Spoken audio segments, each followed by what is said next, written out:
Thank you, Madam Speaker. Well, Madam Speaker, maybe we can do a little bit of work this afternoon to help New Brunswickers pay their bills, since that's something that matters to a lot of people. So many are dependent, as we go into wintertime, on a very expensive baseboard heating or electric furnaces.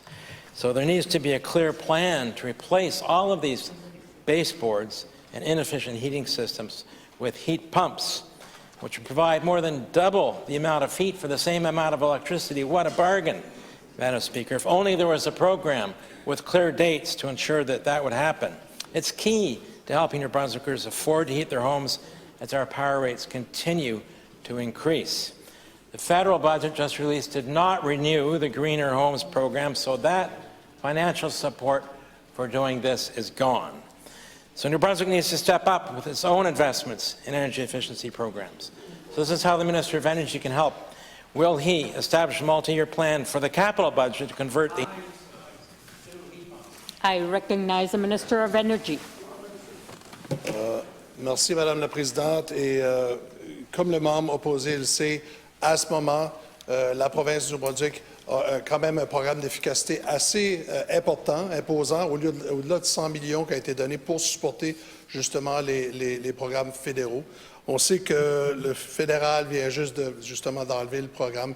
On est en train de regarder à voir qu'est-ce qu'on peut remplacer. On garde justement, comme que le membre a beaucoup demandé, un programme solaire qui s'en vient très bientôt, qu'on est en train de travailler dessus. Donc, tout ce qui peut faire exactement comme le membre a dit pour aider les gens à réduire leur consommation au Nouveau-Brunswick, parce que c'est un gros problème. On parle souvent des factures d'électricité.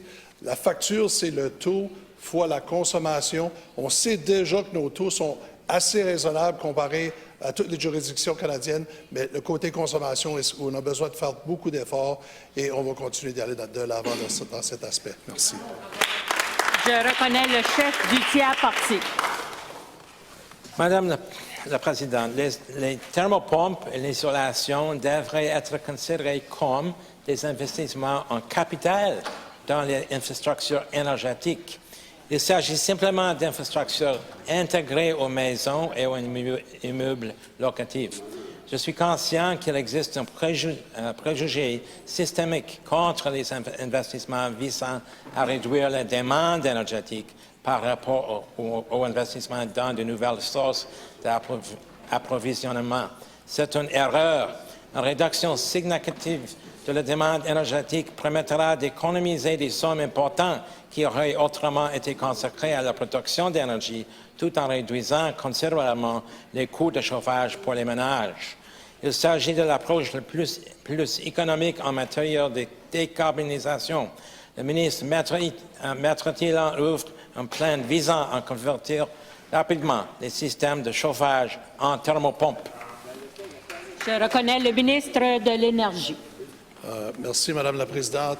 Je pense que ce que le membre demande, c'est de mettre ça dans le budget en capital, qui est un concept intéressant. On sait que tout de suite, c'est Énergie Nouveau-Brunswick qui gère le programme. Donc, il faut donner essentiellement de l'argent de programme à travers du budget d'opération à Énergie Nouveau-Brunswick pour les éléments qu'ils font ou qu'ils font à travers de leur programme. Le problème avec le mettre dans un budget de capital, c'est l'amortisation. Lorsqu'on donne un thermopompe à un individu, ça leur appartient à cette heure. Donc, il n'y a plus d'amortissement. Habituellement, dans le budget de capital, c'est des investissements qu'on fait dans les actifs du gouvernement qui sont amortis sur des années et qu'on garde. Donc, ça devrait demeurer dans le budget opérationnel pour des fonds dans les programmes qui existent déjà ou qu'on pourra créer dans le futur. Merci.